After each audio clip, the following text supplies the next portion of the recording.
Hello students. Now we discuss next part of the endocrine system, endocrine glands. Endocrine glands को दो group में division देखते हैं. One is the organized endocrine gland, second one unorganized. Organized and unorganized. Organized का मतलब proper organisation हो इनका. इसमें क्या होता है, these glands are made up of the endocrine cells. तो इसमें जो एंडोक्राइन सेल्स होती हैं, एंडोक्राइन सेल्स फॉर्म क्लस्टर बनाती है, एक पूरा गुच्छा बनाती है, जैसे एंडोक्राइन सेल ये होती है.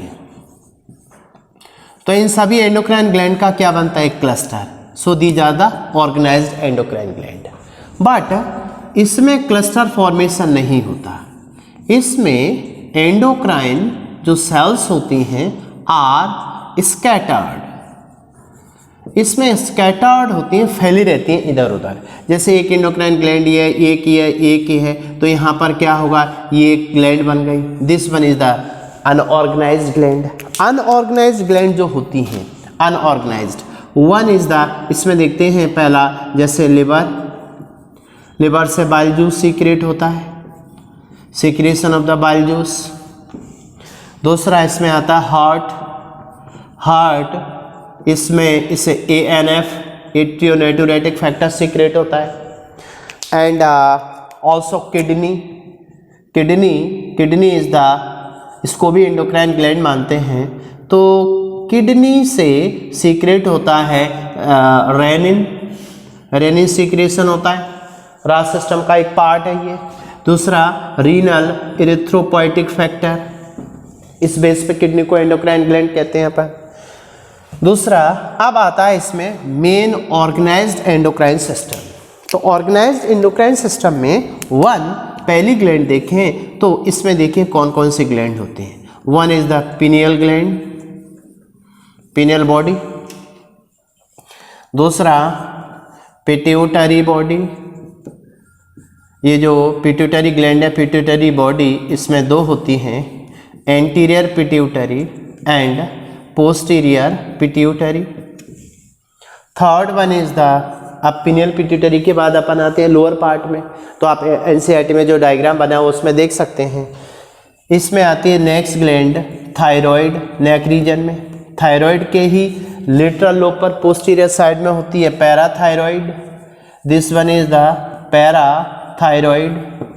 एंड फिफ्थ, पैराथायराइड के बाद अब लोअर नेक में आते हैं, रूट ऑफ नेक में आते हैं, सुपीरियर मीडियस्टेनम में. यहाँ पर मिलती है थाइमस ग्लैंड है. एंड सिक्स्थ वन, अब थोरेसिक कैविटी में आते हैं तो हार्ट है, बट वो कैसी है, अनऑर्गेनाइज्ड. एब्डोमिनल कैविटी में आएंगे तो अब यहाँ पर अपने को एक जो सेकंड लार्जेस्ट डाइजेस्टिव ग्लैंड है, pancreas. This is exo plus endo. तो पेंक्रियाज ये प्रेजेंट है एब्डोमिनल कैविटी में. एब्डोमिनल कैविटी में ही अब लोअर पार्ट में आते हैं तो वहाँ पर अपन को किडनी के सुपीरियर पोल पर ग्लैंड मिलती है, सुप्रारीनल या एडरीनल ग्लैंड नाम देते हैं इनको, एडरीनल ग्लैंड. और ये एडरीनल ग्लैंड के भी दो पार्ट होते हैं, मेड्यूला. इस मेड्यूला को नाम दिया था ट्रिपल F ग्लैंड. और इन ट्रिपल F ग्लैंड से क्या निकलते हैं, जो हार्मोन्स निकलते हैं एड्रिनल मेडुला से, वो कैटेकोलामीन्स होते हैं. एडिनलिन होता है जो इमरजेंसी में हेल्प करता है. And third second part of the adrenal gland is the cortex, peripheral part होता है. अपन आगे देखेंगे इसमें. Cortex also called 4S gland. इसको 4S ग्लैंड नाम दिया जाता है. 4 का मतलब पहला X, S का मीन सेक्स, जो सेक्स कॉर्टिकॉइड निकलते हैं, सेक्स से रिलेटेड है. स्ट्रेस, इसका ये स्ट्रेस से भी रिलेटेड होती है, कॉर्टिकॉइड स्ट्रेस बढ़ाते हैं. सॉल्ट मेटाबॉलिज्म से रिलेटेड होती है. और इसके बाद में इसमें आता है एक और शुगर मेटाबॉलिज्म. तो 4S आने की वजह से इसको 4S ग्लैंड भी कहते हैं. और this gland is essential for life. इसको इसेंशियल फॉर लाइफ ग्लैंड भी कहा जाता है, कॉर्टेक्स को, ठीक है। एंड नेक्स्ट वन, एडरिनल के बाद में देखते हैं गोनेट्स। तो जो गोनेट्स होते हैं, gonads means testis and ovary, ये दोनों गोनेट्स पाए जाते हैं एब्डोमेन में। And ninth one is the placenta, ये टेम्परेरी एंडोक्राइन ग्लैंड है। Placenta is the temporary endocrine gland because it is formed only in during pregnancy period, so it is temporary endocrine gland माना जाता है इसको। And last one is the alimentary canal. Alimentary जो canal है, gut है, इससे भी hormone secrete होते हैं, बस इसके हार्मोन का क्या होता है, source and target organ very close to each other. So this hormones are called local hormones. इससे जो सीक्रेट होते हैं hormone, these are the local hormones. This is the list of the organized endocrine gland. अब इस list के बाद अपन देखते हैं वन बाय वन कौन कौन सी ग्लैंड प्रेजेंट है। ओके, तो यहाँ पर देखिए सबसे पहले कौन सी ग्लैंड होगी, पिनियल ग्लैंड एंड पिट्यूटरी। अब इसमें नेक्स्ट पार्ट मीन्स इसी में इन ऑर्गेनाइज्ड जो ग्लैंड होती हैं, इनमें first of all we discuss about the pineal and pituitary. Pineal and pituitary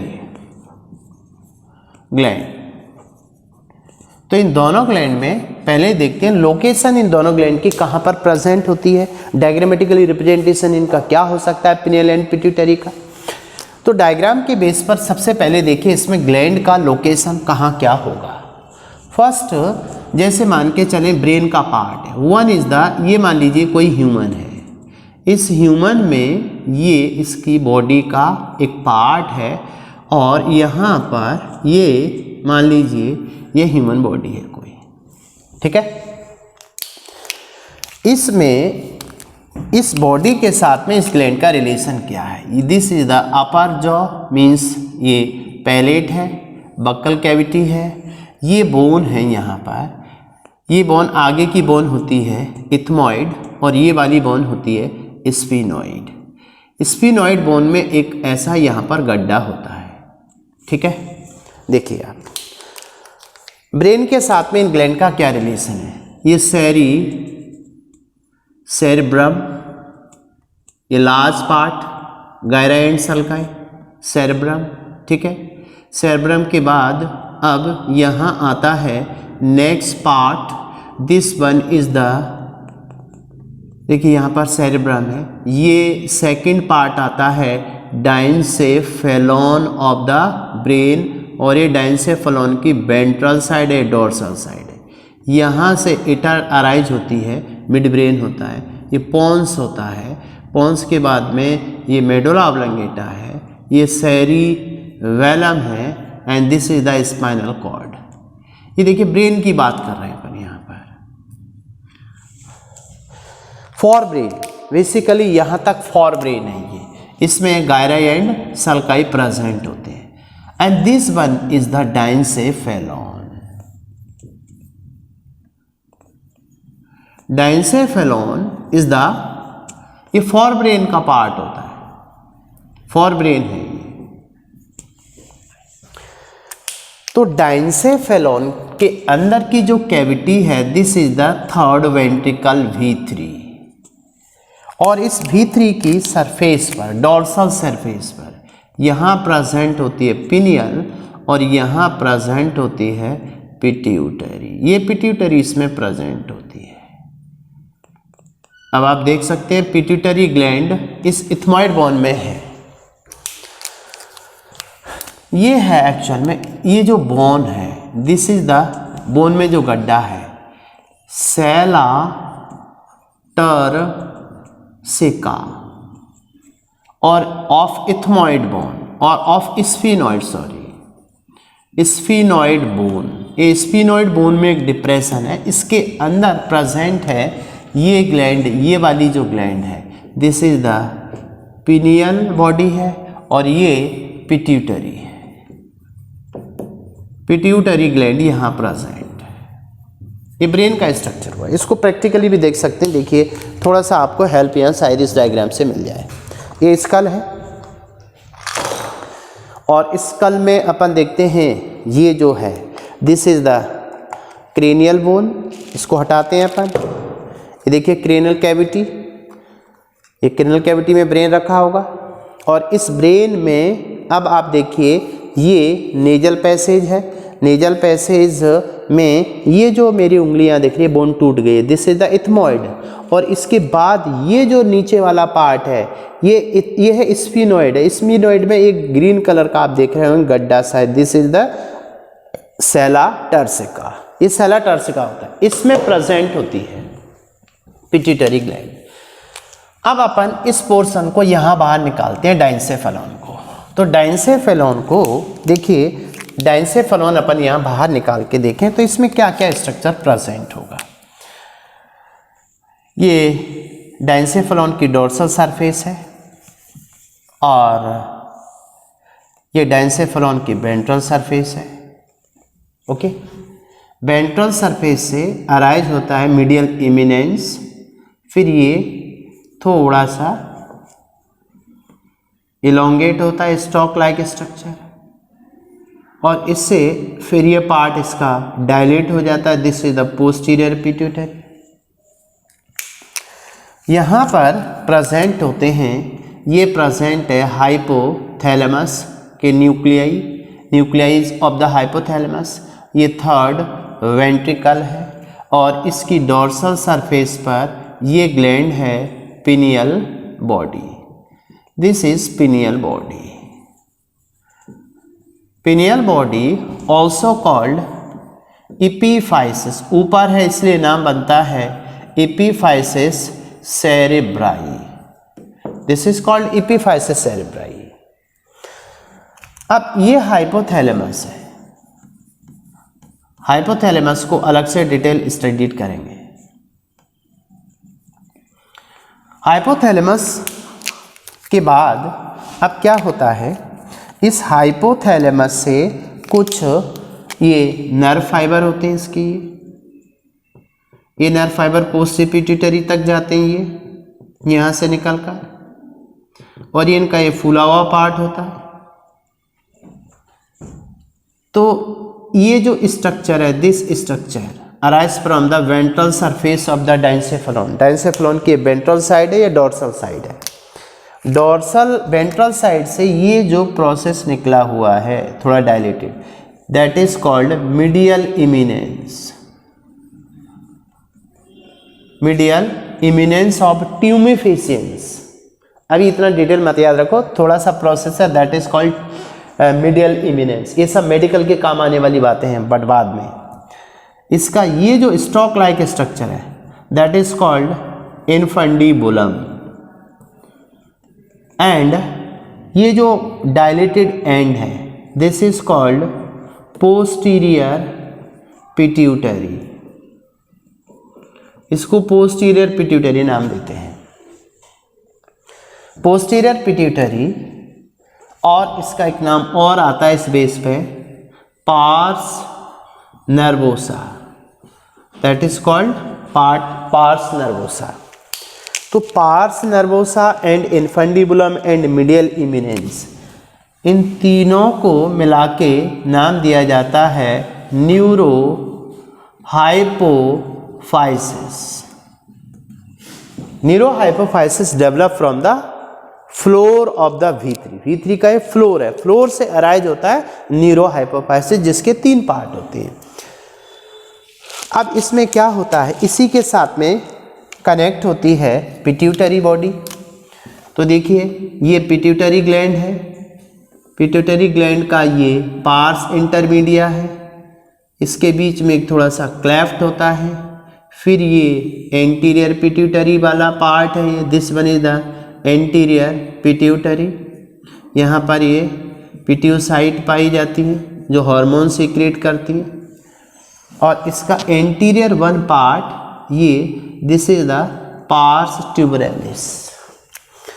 तो ये part anterior called, that is called pars ट्यूबरैलिस,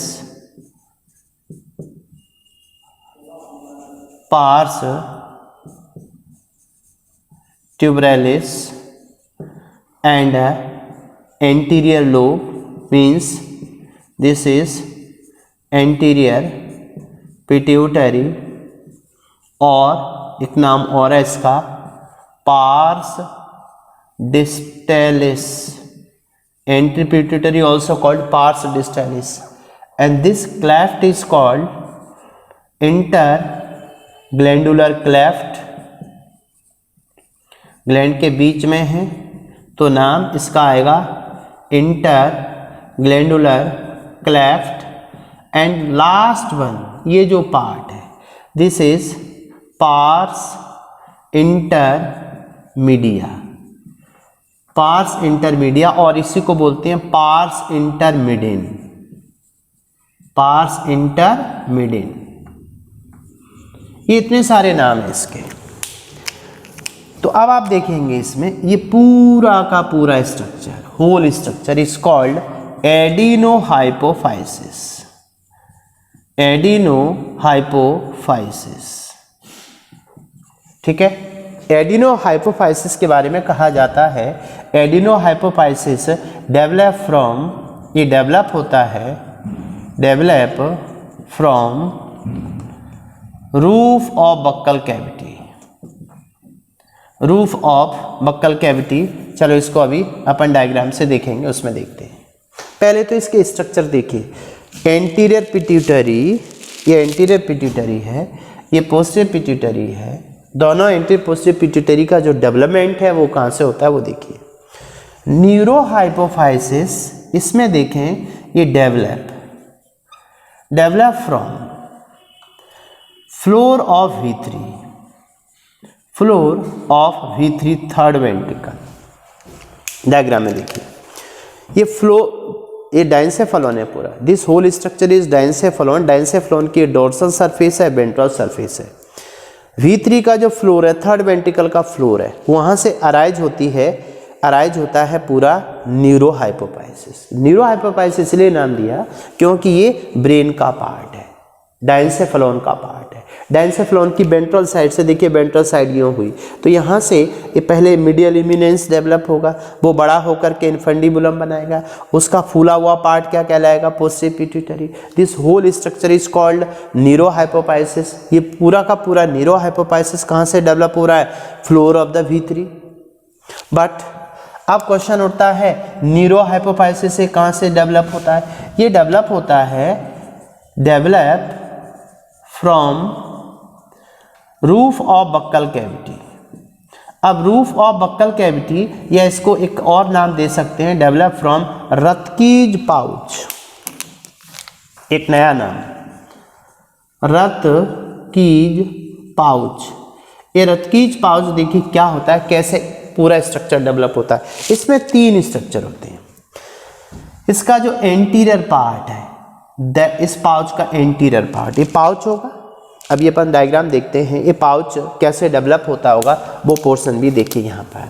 for example जैसे देखिए, ये मान लीजिए ये V3 है, ब्रेन का पार्ट, और दूसरा ये मान लीजिए बक्कल कैविटी है। ये ड्यूरिंग एम्ब्रियोनिक पीरियड जब फीटल डेवलपमेंट होता है तो अपना बक्कल कैविटी डेवलप होता है और ब्रेन डेवलप होता है। तो एक्चुअल में अपने फेस का डेवलपमेंट 3 जोन में होता है। ये वाली जो जोन होती है, ये वाली अपर जोन, ये फ्रंटल होती है, ये मैक्सिलरी होती है, मैक्सिला आ रहा है, और ये लोअर जो माने mandibular. Frontal, maxillary and mandibular 3 zone में होता है। तिरंगा जो आना अपना वो है, ऐसा डेवलपमेंट होता है। तो बक्कल कैविटी जो डायंसेफेलॉन है उसके फ्लोर से डेवलप होता है एक प्रोसेस लाइक स्ट्रक्चर, ये बड लाइक स्ट्रक्चर। इसी टाइप से बक्कल कैविटी के रूप से डेवलप होता है ये स्ट्रक्चर। बक्कल कैविटी की रूफ है, V3 का फ्लोर है। अब देखिए नेक्स्ट डेवलपमेंट क्या गया होगा यहाँ पर, इसमें ये V3 का फ्लोर है और इसमें हाइपोथैलेमस डेवलप हुआ बाद में। इस फ्लोर से मीडियल इमिनेंस डेवलप हुआ, फिर ये डेवलप होता चला गया तो इसने बना दिया पूरा का पूरा, ये स्ट्रक्चर कहलाता है न्यूरोहाइपोफाइसिस। ठीक है, न्यूरोहाइपोफाइसिस है। अब जो बक्कल कैविटी की रूफ है, इस बक्कल कैविटी की रूफ से, ये देखिए ये रूफ है और ये फ्लोर है बक्कल कैविटी का। इस फ्लोर से पाउच लाइक स्ट्रक्चर डेवलप होता है। ये पाउच है, इस तरह का ये पाउच है। This pouch is called Rathke's pouch. ये रतकीज पाउच है। इस रतकीज पाउच से ही डेवलप होता है एडिनोहाइपोफाइसिस। तो देखिए फर्दर डेवलपमेंट क्या हुआ होगा यहाँ पर, ये मीन्स फर्दर डेवलपमेंट अपन देख सकते हैं यहाँ पर, ये वाला, ये दोनों आगे जा करके रतकीज पाउच जो था, इस पाउच से ही पूरा का पूरा क्या डेवलप हुआ है, एडिनोहाइपोफाइसिस, जिसमें इसका अपर पार्ट इस पाउच का बनाता है पार्स सबरेलिस। ये नॉन फंक्शनल होता है ह्यूमन में। एंटीरियर पिट्यूटरी इसका एंटीरियर लोब बनाता है और इसका मिडिल लोब जो होता है उसमें क्लेफ्ट होती है, और इस सबसे लोअर लोब है इसका, इसको मिडिल लोब भी कहते हैं अपन, that is called pars intermedia और पार्स इंटरमीडियन। ये पूरा स्ट्रक्चर ऐसा लगता है कि अलग से ऐड किया गया हो। इस पूरे पाउच का नाम पहले क्या रहा होगा, रतकीज पाउच। तो ये रतकीज पाउच ही क्या बनाता है, एडिनो। एडिनो में ये सारे स्ट्रक्चर होते हैं जिसमें एंटीरियर पिट्यूटरी होती है। न्यूरो के अंदर ये क्या होती है, पोस्टीरियर पिट्यूटरी। अब इन दोनों ग्लैंड का रिलेशन हाइपोथैलेमस से होता है। देखिए हाइपोथैलेमस से हार्मोन सीक्रेट होते हैं, हाइपोथैलेमस से इससे एक्चुअल में सिंथेसिस, इस हाइपोथैलेमस में सिंथेसिस होता है। सिंथेसिस ऑफ, इसमें दो हार्मोन का सिंथेसिस होता है, एडीएच एंड ऑक्सीटोसिन। एडीएच को वैसोप्रेसिन कहते हैं, ADH also called vasopressin, oxytocin also called Pitocin. तो एक्चुअल में synthesis of ADH and vasopressin in the hypothalamus. इसमें आगे बात करेंगे, हाइपोथैलेमस में भी सुप्रा optic and paraventricular nucleus होते हैं। Supraoptic and paraventricular nucleus, in means hypothalamus में ये जो न्यूक्लियस आप देख पा रहे हैं, न्यूक्लियस को नाम देते हैं supraoptic and paraventricular nucleus. इनमें सिंथेसाइज होते हैं ADH and oxytocin. So these hormones are collectively called neurohormone. इन्हीं हार्मोन्स को नाम देते हैं neurohormone, ADH and oxytocin. अब ये हार्मोन यहाँ से सिंथेसाइज होने के बाद में ये देखिए ये नर्व, ये जो स्ट्रक्चर दिख रहा है दैट इज कॉल्ड ट्रैक्ट। इसको ट्रैक्ट नाम दिया जाता है और इस ट्रैक्ट के थ्रू, ये ट्रैक्ट है, नर्व फाइबर का जो बंडल होता है उसको ट्रैक्ट कहते हैं। ट्रैक्ट इज इक्वल टू क्या होता है, ट्रैक्ट मीन्स होता है बंडल ऑफ नर्व फाइबर। देखिए कैसे होगा, ये नर्व सेल है, नर्व सेल का ये फूला हुआ पार्ट सोमा, और सोमा से निकलता है एक्सोन, एक्सोन का ये पार्ट फूला हुआ पार्ट है that is the axonic button. Soma, अब ऐसे बहुत सारे सोमा का जो बंडल होगा, ये जो बंडल है इस बंडल को नाम देते हैं न्यूक्लियस। न्यूक्लियस नाम देते हैं। तो हाइपोथैलेमस में ऐसे 10 न्यूक्लियस होते हैं सोमा के ग्रुप, और ये एक्सोन है। ये पार्ट देखिए तो अपन ये कह सकते हैं कोई भी नर्व होती है उसका जो लंबा पार्ट होता है एक्सोन होता है। एक्सोन का बंडल क्या कहलाता है, ट्रैक्ट। इस ट्रैक्ट के थ्रू आता है पोस्टीरियर पिट्यूटरी में, और ये पार्ट कहलाता है इनका हैरिंग्स बॉडी। हैरिंग्स बॉडी या इन्हीं को बोलते हैं, इन हैरिंग्स बॉडी में आता है। फिर हैरिंग्स बॉडी के अंदर फिर अगर पोस्टीरियर पिट्यूटरी में पाई जाती हैं pituicyte. These cells are called pituicyte, और इन पिट्यूसाइट में क्या होता है, स्टोरेज ऑफ हार्मोन। तो पोस्टीरियर पिट्यूटरी में एक्चुअल में स्टोरेज होता है, storage of ADH and oxytocin, इनका स्टोरेज होता है। क्वेश्चन बनता है, neurohormones are synthesized in the hypothalamus but storage of the neurohormones in the posterior pituitary. Is it clear? अब इसमें एक और बात आती है कि जो एडिनोहाइपोफाइसिस होता है रतकीज पाउच से डेवलप होता है। अब इसमें जो एंटीरियर पिट्यूटरी है और इसका जो पार्स इंटरमीडिया है ये हार्मोन सीक्रेट करता है। यहाँ पे अपन ने देखा पोस्टीरियर पिट्यूटरी है, अब एंटीरियर पिट्यूटरी है। इस एंटीरियर पिट्यूटरी को कंट्रोल करने वाले जो फैक्टर्स होते हैं वो एक्चुअल में फैक्टर का सीक्रेशन होता है फ्रॉम द हाइपोथैलेमस। तो हाइपोथैलेमस का रिलेशन पोस्टीरियर से भी है, दूसरा हाइपोथैलेमस का रिलेशन एंटीरियर पिट्यूटरी से भी है। एंटीरियर पिट्यूटरी को मास्टर एंडोक्राइन ग्लैंड कहते हैं और इस मास्टर का जो सीक्रेशन है वो अंडर कंट्रोल ऑफ हाइपोथैलेमस होता है। तो इस हाइपोथैलेमस को मास्टर एंडोक्राइन ग्लैंड कहा जाता है। Master of master endocrine gland is the hypothalamus, क्योंकि मास्टर को कंट्रोल करता है। एंटीरियर पिट्यूटरी का दूसरा नाम क्या है? Master endocrine gland. कैसे कंट्रोल करता है? इसके लिए इसके पास ये जो सिस्टम है that is called hypothalamico hypophyseal portal system. ये पोर्टल सिस्टम के थ्रू काम करता है। पोर्टल सिस्टम का मतलब होता है ब्लड सप्लाई है। पोर्टल वेन वो वेन होती है जो ब्लड कलेक्ट भी करती है और सप्लाई भी करती है। जनरली ब्लड वेन कलेक्ट करती है लेकिन सप्लाई आर्टरी करती है, लेकिन यहाँ पर क्या होता है? वेन ही ब्लड कलेक्ट करती है और वेन ही ब्लड सप्लाई करती है। That is called portal vein. This when is present in the hypothalamus and pituitary. Pituitary को दूसरा नाम हाइपोफाइसिस भी कहते हैं क्योंकि नीचे है। तो दोनों के कनेक्शन में इसलिए नाम आया हाइपोथैलेमिको हाइपोफाइशियल पोर्टल सिस्टम। इस पोर्टल सिस्टम के थ्रू कुछ फैक्टर्स निकलते हैं और ये फैक्टर्स इस एंटीरियर पिट्यूटरी को कंट्रोल करते हैं। That is called releasing factor and inhibitory factor. इनको आगे डिस्कस करेंगे। तो ये जो स्ट्रक्चर है, structure of the pineal and pituitary.